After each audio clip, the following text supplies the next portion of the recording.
biggest thing that I talked about through the interview process was recruit, retain, develop, right? Recruit the right people, retain them, because ultimately, if you bring the right people into your organization, but they don't stay long, it's tough to create continuity, and especially on the player side of it. And in this conference, you're not going to win a lot of games with a team full of freshmen and sophomores. You've got to get to the point to where you're, a junior, senior laden team, and then develop them while they're here.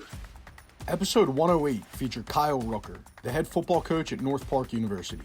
For more content like this, be sure to like and subscribe. Thanks for coming on, Coach. Thank you, Justin. I appreciate the time and opportunity to be with you. Yes, sir. So Coach Rooker is the head football coach at North Park University. So to get things started, Coach, can you just share with the audience a little bit about your background and how you ultimately got involved in your current role? Yeah, for sure. Originally, I'm from Western Pennsylvania, Uniontown to be exact, about 45 minutes south of Pittsburgh. Went to school in Ohio. I played at the College of Worcester Division III school, located kind of between in the Akron-Canton area, if you will. Had a great experience there as a student athlete.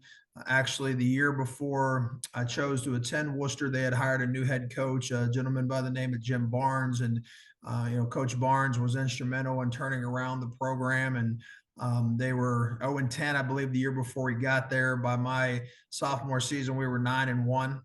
Part of 9-1, 8-2 seasons my last couple of years, and it was really cool to be a part of that.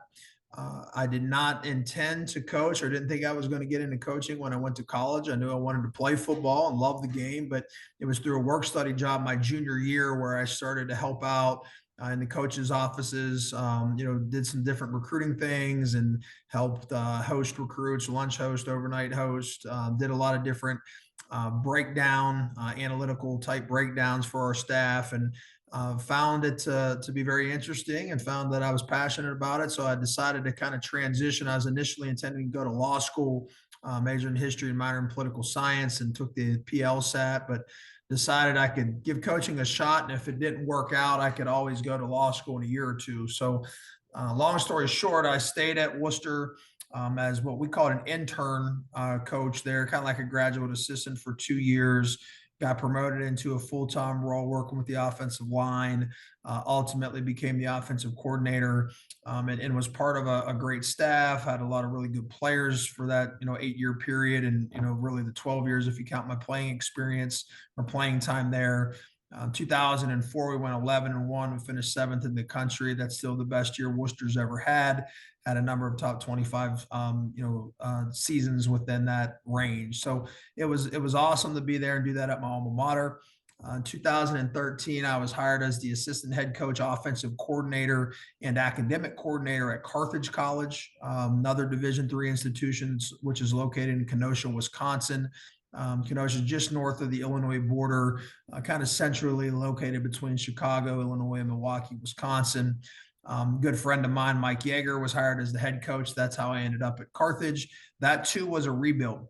The year before we got there, Carthage was 1-9.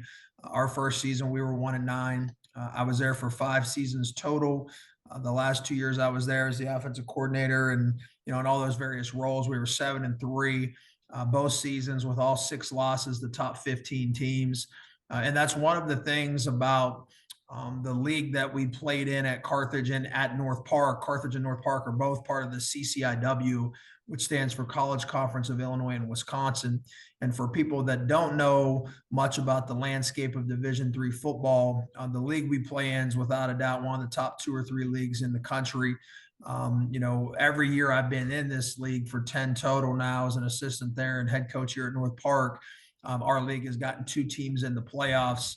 There's only 4 at-large bids to be had across the country. So I think that speaks to the depth and the competitiveness of our league. North Central College, who's in our league, has been to the last 4 national championship games, winning 2 of them. So when you're in this league, you're playing against the very best that Division III has to offer. And, it's one of the things that I like, and I think our coaches and players like about it. So those 2 experiences at Worcester and Carthage, where I was part of helping to rebuild programs, I think really is what set the set everything in place for me to become the head coach at North Park. North Park has not been good in football, or had not been in good football for really most of their history, or most of our history now, as I should say. 1, 2 win seasons, 0 win seasons, for a long period of time. So when the job was open, to be frank, wasn't, didn't know if it was something I was going to pursue. I was encouraged to look into it. And obviously I've been here for 5 years now, 4 seasons with that COVID year mixed in. And it's been a challenge, playing in this tremendous league against great competition, turning this program around. But I'm proud to say this past year we went 5-5. It's the best season North Park's had since 1968. Our defense had 2 shutouts. North Park hasn't had a shutout since '99. Offensively, we scored the second most points in school history, most since 1973. I believe this is a staff award, but Division3Football.com recognized myself and our staff as the regional coach of the year. With a 5-5 season. The 5 other regions, the guys won 10, 12 games, and the head coach, Cortland won the national championship. So, I think it just speaks to the fact that a lot of people didn't believe you could have success here, and we're starting to turn the corner, and excited about the future. That's awesome, and congratulations on that. Thank you very much. So turning around programs and having done it at both Worcester and Carthage College. If you do it once, I feel like it could be a coincidence, but having done it 3 different times, I'm sure that you have a system. So can you talk more about what that's like, turning around a program, and what your system and your processes have looked like over the past couple of years? For sure. And it's certainly, not just me. It takes a village to do this and turn a program around. I think just to win football games and compete at a high level, it takes everybody being in alignment, having the same, views and objectives. But what I saw as a player, as an assistant coach, and then ultimately what I've, really, I guess hung our hat on here at North Park in terms of how you do that is it's first and foremost about the people in your organization. And then the relationships that those people have, going back to being a player. And I think, players are very observant.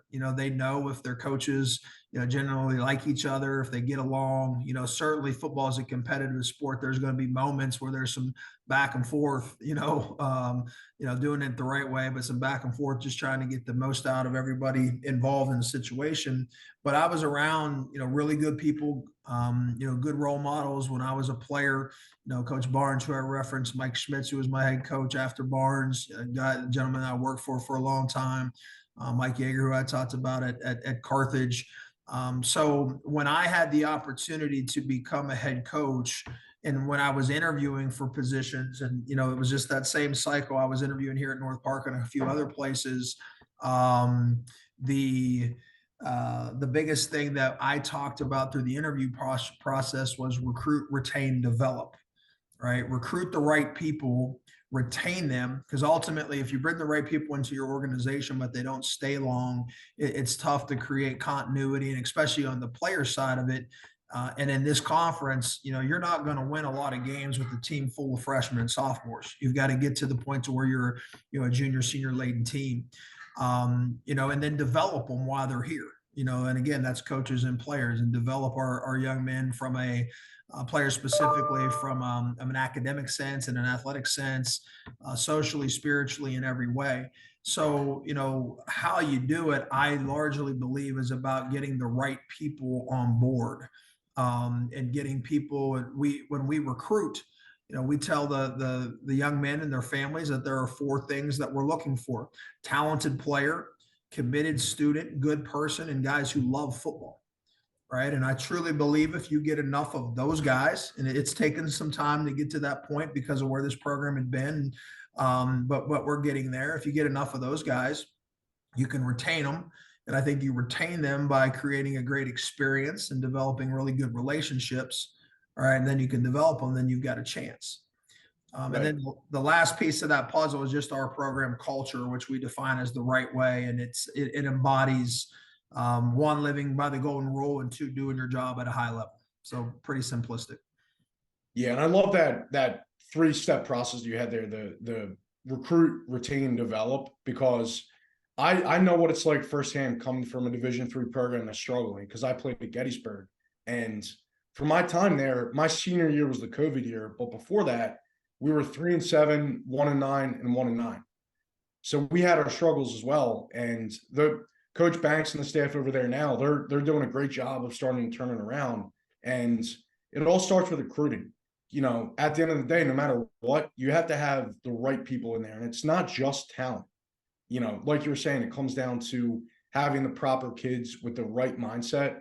Because if you have that old mentality of the losing mentality, it's virtually impossible to change things around, no matter how talented the program is. And I'm sure you can attest to that yourself. For sure. That was, I think the two biggest challenges that we had, and there were a number, but were one, getting the right players. But then once you start to get the right players, because you still had some of the old guard, and some of those guys were really good kids who cared and tried hard, and it was important to them, but they didn't know what winning felt like, looked like, because they hadn't done it much.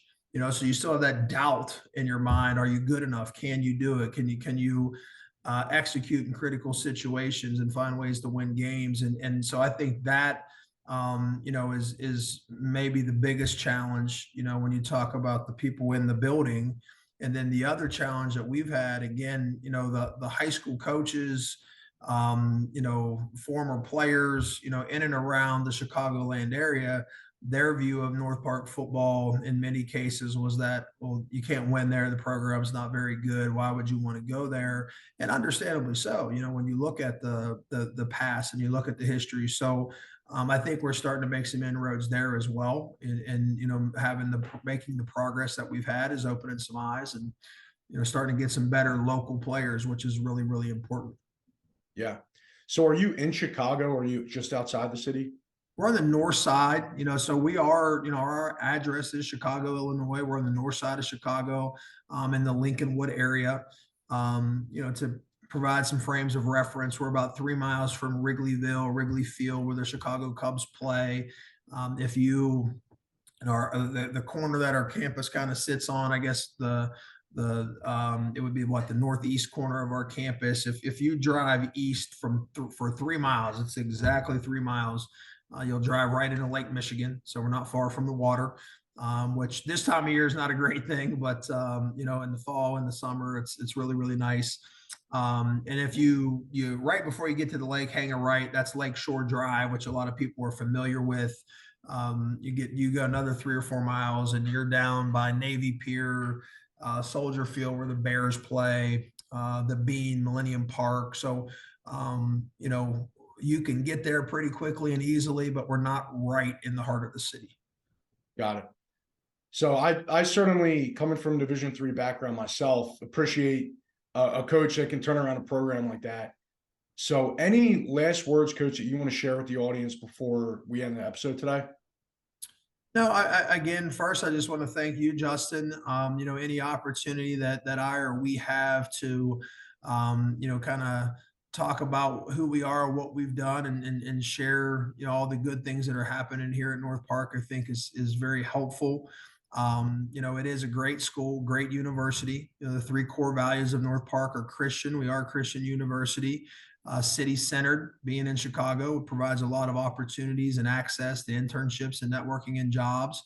And then multicultural. Our university is very diverse in every way. So it's a great school, awesome location, being in a world-class city, and a football program that's very much on the rise, and a tremendous conference.